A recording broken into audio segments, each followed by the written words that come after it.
Hi, let's try this again. I've been struggling with recording this lecture this morning, so hopefully this time it will work.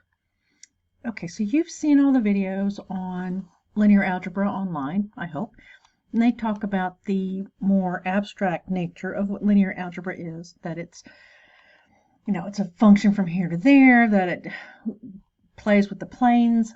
What I want to do is I need to get to the nitty-gritty and kind of help you with the gross calculation-y stuff we need to do. So first off, let's just start with a matrix. A matrix is a rectangle of numbers. That's all it is. I have two of them over here on Maple that I made up, and my pointer's not working. There we go. Here's my A matrix. So A has 3 rows and 2 columns. So we would call this a 3 by 2 matrix. Notice that B is 2 rows and 4 columns.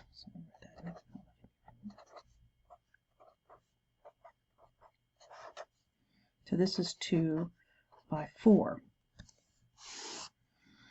So first off, what can we do with the matrix? We can do scalar multiplication.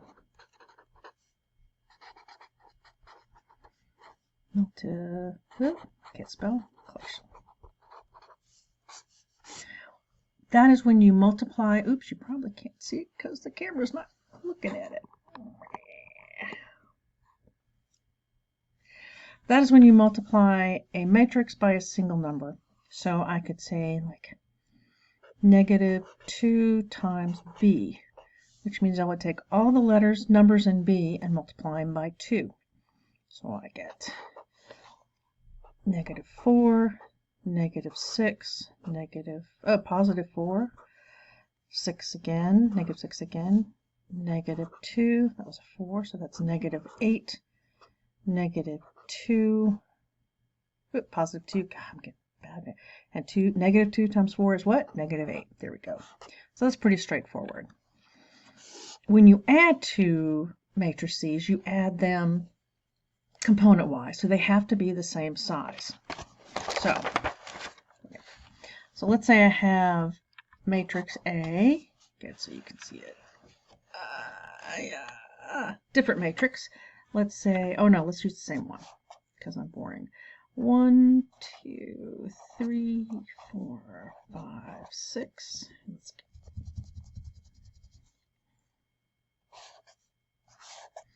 And let's have matrix C equal -1, 1, -2, 2, 17, 6, because I'm weird.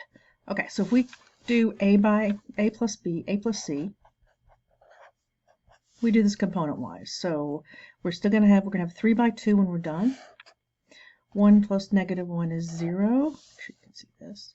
2 plus 1 is 3, and so on. 17 plus 5 is 22, 12. If I wanted to say A minus C, that's the same thing as running a -1 through the C matrix. So I'd get 1 plus 1, 2 minus 1, 3 minus a -2, which is a +2, so that's 5. 4 minus 2 is 2. 5 minus 17 is -12. 6 minus 6 is 0.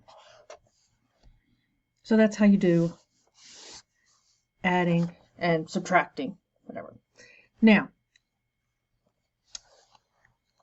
multiplication is more of a pain in the butt. So let's say I've got matrix A, which is, we said this was 1, 2, 3, 4, 5, 6, and this matrix is 3 by 2, and matrix B we have is 2, 3, -2, 3, 1, 4, -1, -4, which is 2 by 4. To multiply two matrices, so you have A, which is, let's call it M by N. and B is N by P. These middle numbers must be the same. You can't see any of that.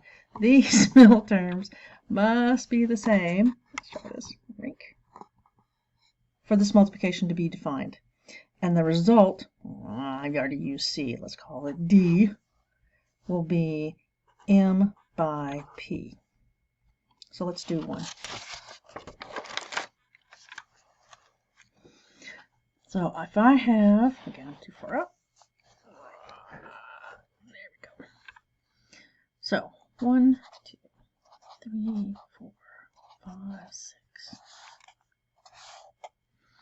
And we have 2, 3, negative 2.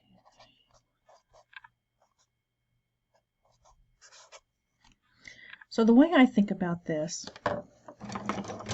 is I'm taking this first column, and each column has to hit all the rows. So in my mind, I take 2 and 3 and kind of stick them up here. Can you see that? I can't see that. Hopefully you can see that.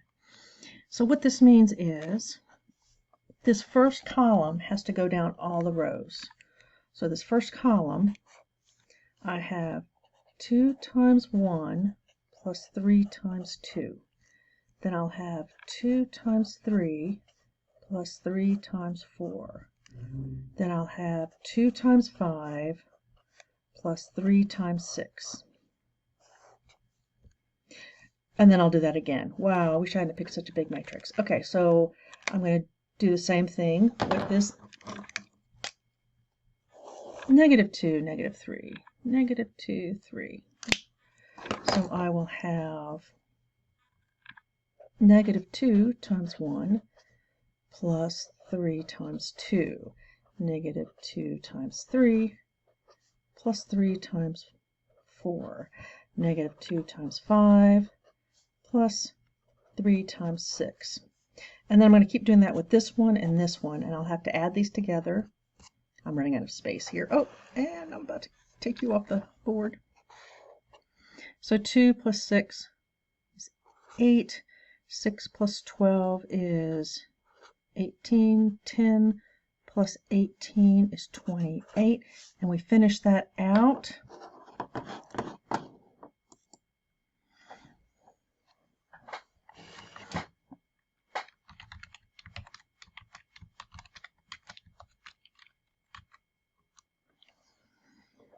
And simplify, and we will get 4, 6, 8, 9, 19, 29. These are the 2 rows, columns I haven't done yet, or didn't do on camera. 9, negative 19, and negative 29.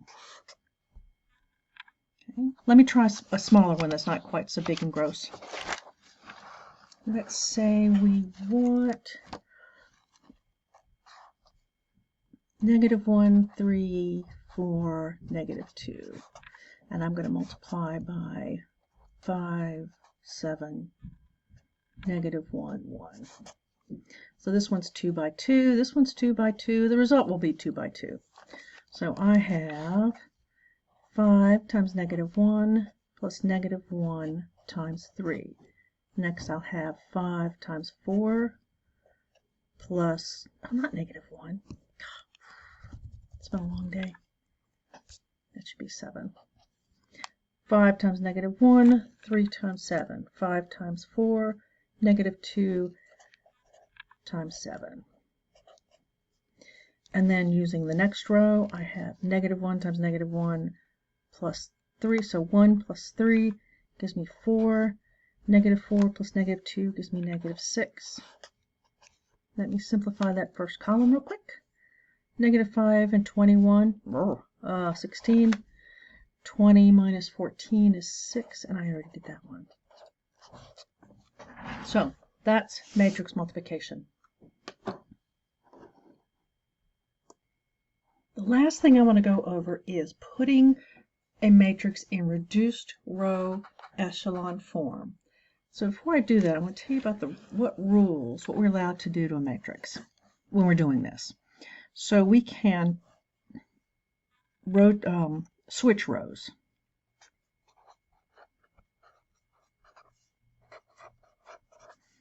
we can multiply the rows by non-zero numbers.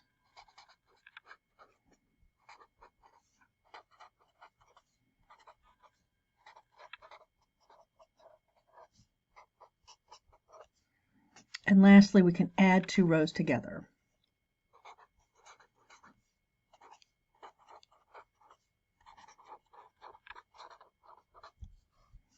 Now, if you think about it, what we are doing is, if you think about the rows as representing equations, and we're solving the equations, the matrix just keeps track of the coefficients, so we don't have to keep writing x, y, z, or x sub 1, x sub 2, y sub 1, whatever. So when we switch rows, we're just rewriting, putting one equation above the other. It doesn't really make a difference. If I multiply a row by a number, it doesn't change the fact that it's still in a true equation. X equals 5 means 2x equals 10. No biggie.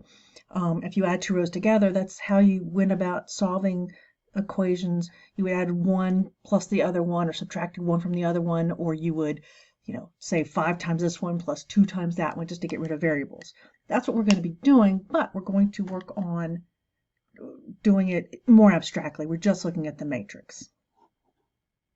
When you put a matrix in reduced row echelon form, your goal is to, each row, the first non-zero number on each row must be a 1.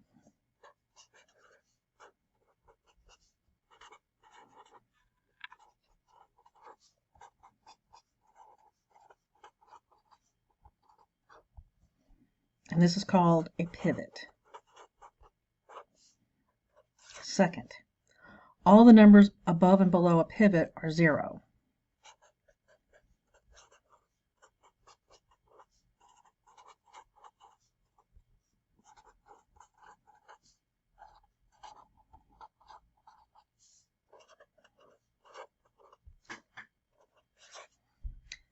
The pivots are in echelon form. Let me shift this over. I can't see. Camera's in the way. And what I mean by that is the first one is going to be the farthest left. On the next row that has a pivot, its pivot's going to be a little bit more to the right, then a little bit more to the right. So your ones are going to kind of go down like that. I mean, you may have a 1 here, but it may be nothing here, and then a 1 here, and a 1 here. But the ones have to go down diagonally. So I'm going to say pivots are arranged. What did I say?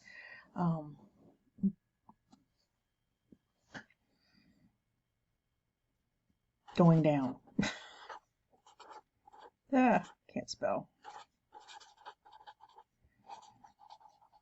From upper left to lower right.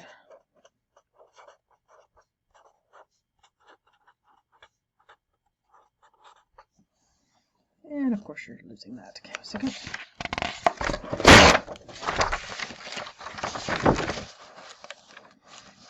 And lastly, the rows that are all 0 get pushed to the bottom, if there are any.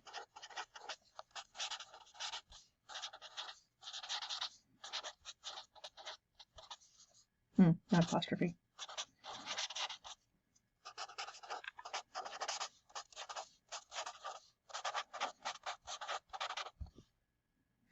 So let's try this with an example.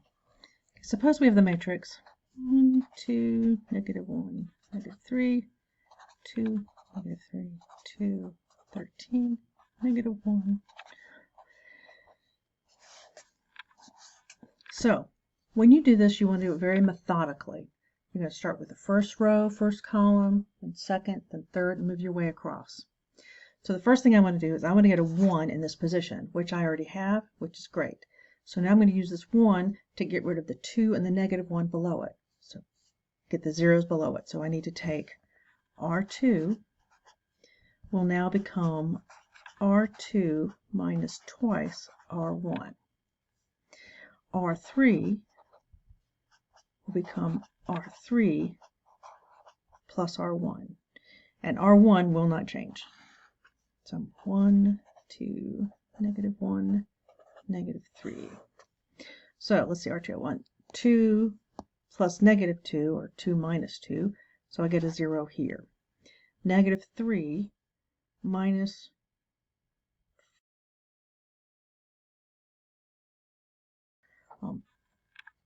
x plus 2y minus z equals -3, and 2x minus 3y plus 2z equals 13, and negative x plus 2y plus z equals -1. Now, if we want to solve the system of equations, we would go through like this row minus twice that one. A lot of stuff we just did with the numbers. And that's what the matrices do. Because when I'm solving the systems of equations, when you've got 3 variables, the main thing you want to keep track of is the numbers. You don't really care if it's x, y, z, or x1, x2, whatever. So we write this in the matrix 1, 2, -1, -3, etc. Now, one thing I do when I am doing this in terms of an equation, I might go ahead and put a little dotted line here to remind myself that this is an equation, that this is equal to that in terms of x, y, z. And this is known as the augmented matrix.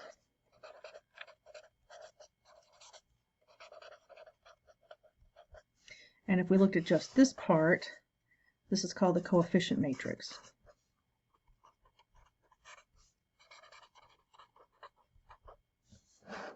So I hope this video wasn't too bad, and once I finish editing, it's not too clunky.